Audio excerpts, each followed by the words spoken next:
Assalamualaikum warahmatullahi wabarakatuh. Puji dan syukur kita panjatkan kepada kehadiran Allah Subhanahu wa taala yang telah melimpahkan rahmat dan karunia-Nya kepada kita semua sehingga kita dapat berkumpul di kantor camat yang kita cintai ini.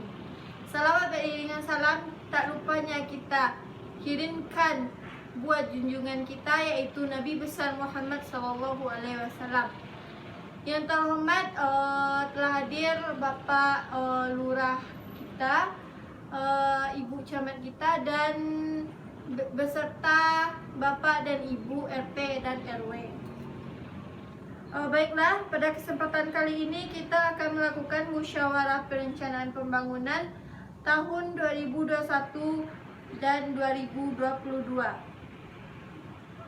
Saya sebelumnya di sini saya akan membacakan teknisinya, yaitu yang pertama penyampaian rencana kerja pemerintah, yang kedua penyampaian rencana pembangunan jangka pemerintah, yang ketiga pembagian kartu partisipasi, di mana saya akan Bapak dan Ibu sekalian bisa membuat pembangunan apa yang akan dilaksanakan.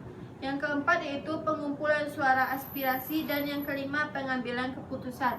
Baiklah, yang pertama kita dengarkan kata sambutan dari Bapak Camat. Kepada Bapak Camat dipersilakan. Baiklah, terima kasih atas kata sambutan yang diberikan oleh Bapak Camat. Selanjutnya saya akan membacakan rencana kerja pemerintah. RKP Desa sebagai satu kesatuan mekanisme perencanaan pembangunan daerah, dalam proses penyusunannya harus juga memperhatikan prioritas kebijakan pembangunan daerah, mulai dari evaluasi rencana kerja kecamatan atau hasil evaluasi pelaksanaan RKP Desa tahun sebelumnya, serta prioritas kebijakan daerah tahun berikutnya.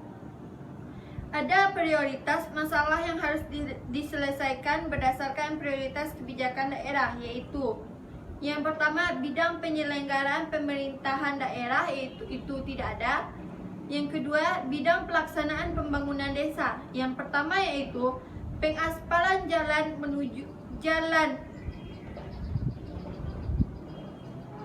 bypass menuju Surau Gadang. Yang kedua yaitu pembangunan tempat olahan sampah. Yang ketiga pemasangan lampu penerangan jalan. Yang keempat trotoarisasi di wilayah Sanjay. Yang kelima pembangunan jalan. Yang keenam pembuatan saluran irigasi. Selanjutnya yang ketiga yaitu bidang pembinaan kemasyarakatan. Yang pertama pembinaan sekas kesenian. Yang kedua pembinaan Karang Taruna. Yang ketiga yaitu pembinaan olahraga dan seni. Selanjutnya yang keempat yaitu dalam bidang pemberdayaan masyarakat. Yang pertama yaitu pemberdayaan kesejahteraan keluarga. Yang kedua pelatihan pembekalan dan perangkat desa. Baiklah, yang selanjutnya itu saya akan menyampaikan rencana pembangunan jangka. Yang pertama itu berdasarkan kewenangan hak asal usul dan adat istiadat. Yang pertama yaitu ada sistem organisasi masyarakat adat. Yang pertama mempertahankan dan melestarikan organisasi adat yang ada di desa. Yang kedua melestarikan kelompok tani dan nelayan yang ada di desa. Yang kedua pembinaan kelembagaan masyarakat terdiri atas yang pertama mempertahankan kelembagaan adat ataupun kelompok-kelompok yang ada. Yang kedua melaksanakan kegiatan-kegiatan yang melibatkan kelembagaan adat dan kelompok yang ada. Yang ketiga pembinaan lembaga dan hukum adat terdiri atas penguatan awik-awik desa sebagai landasan hukum. Yang keempat pengelolaan tanah kas desa terdiri yaitu pengelolaan tanah dengan cara bekerja sama menunjuk salah satu warganya yang ada di desa dengan sistem bagi hasil. Yang kelima pengembangan peran masyarakat, di mana menumbuhkan peran masyarakat melalui gotong royong. Yang kedua yaitu berdasarkan kewenangan lokal skala desa. Yang pertama itu dalam bidang penyelenggaraan pemerintah daerah. Yang terdiri atas yang pertama penghasilan tetap dan tunjangan, yang kedua kegiatan operasional perkantoran, yang ketiga kegiatan operasional BPD, yang keempat kegiatan pembentukan badan usaha milik desa, yang kelima kegiatan pendataan potensi dan penyusunan profil, yang keenam kegiatan peningkatan kapasitas penyelenggara pemerintah, yang ketujuh kegiatan pengelolaan keuangan, yang kedelapan kegiatan penyusunan dan penetapan RPJM daerah dan RKP, yang kesembilan kegiatan penyelenggaraan musyawarah, yang kesepuluh kegiatan fasilitasi dan pengembangan jaringan informasi dan komunikasi, yang ke-11 kegiatan pembentukan satuan tugas perlindungan masyarakat, yang ke-12 yaitu kegiatan peringatan Hari Besar Nasional. Yang kedua yaitu dalam bidang pelaksanaan pembangunan. Terdiri atas yang pertama, kegiatan pembangunan dan pemeliharaan jalan. Yang kedua, kegiatan pembangunan dan pemeliharaan taman. Yang ketiga, kegiatan pengelolaan sampah tingkat camat. Yang keempat, kegiatan pengadaan dan pemeliharaan lampu penerangan jalan. Yang kelima, kegiatan pembangunan dan pengembangan pos kesehatan dan poliklinik bersalin. Yang keenam, kegiatan fasilitasi penyelenggaraan pendidikan anak usia dini. Dan yang ketujuh, kegiatan pengembangan kelembagaan lokal. Yang selanjutnya yaitu yang ketiga dalam bidang pembinaan kemasyarakatan. Yang pertama, kegiatan pembinaan keamanan dan ketertiban. Yang kedua, kegiatan fasilitasi dan pembinaan organisasi dan kegiatan pemuda. Yang ketiga, kegiatan pembinaan olahraga dan seni tingkat daerah. Yang keempat, kegiatan pembinaan kerukunan umat beragama. Yang kelima, kegiatan pembinaan lembaga adat.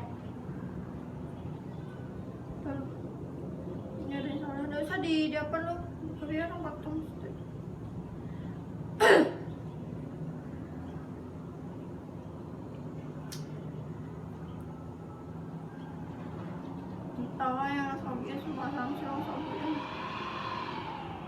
Kaki ini lah panik.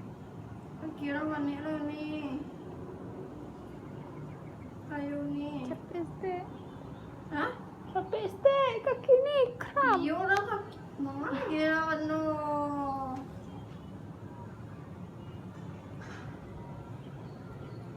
Untuk lah mana nak nasi ni. Kalau tak kabur ni nak nasi gini ya.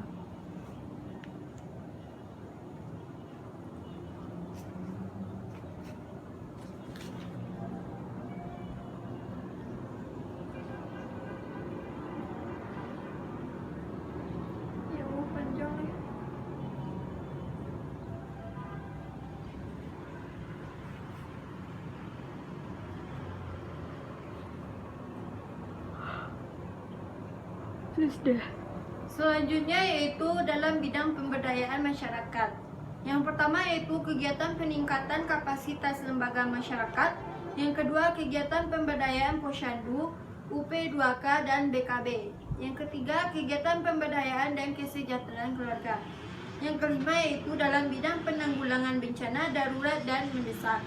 Yang pertama kegiatan penanggulangan bencana alam. Yang kedua kegiatan keadaan mendesak camat. Baiklah, itu penyampaian rencana pembangunan penyampaian RKP dan RPJ. Selanjutnya yaitu pembagian kartu partisipasi, di mana Bapak dan Ibu bisa menuliskan pembangunan apa yang bisa direncanakan untuk masa yang akan datang. Di sini saya akan membagikan kartu partisipasinya. Baiklah, terima kasih atas aspirasi yang telah Bapak Ibu berikan. Dari 30 partisipan di sini ada 2 perencanaan pembangunan yang didapatkan, yaitu yang pertama perbaikan jalan. Dan yang kedua yaitu penambahan lampu jalan.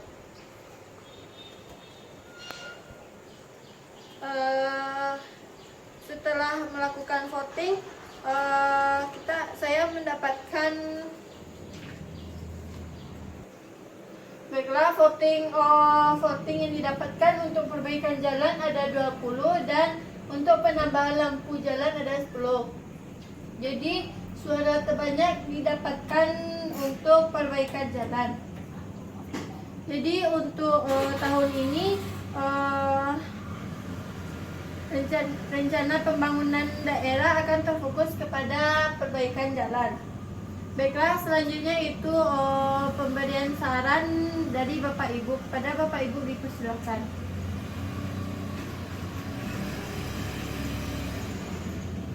Terima kasih saran yang Bapak Ibu berikan. Sekian dari musyawarah perencanaan pembangunan kita kali ini. Semoga usulan ini dapat diterima. Sekian, assalamualaikum warahmatullahi wabarakatuh. Waalaikumsalam warahmatullahi wabarakatuh.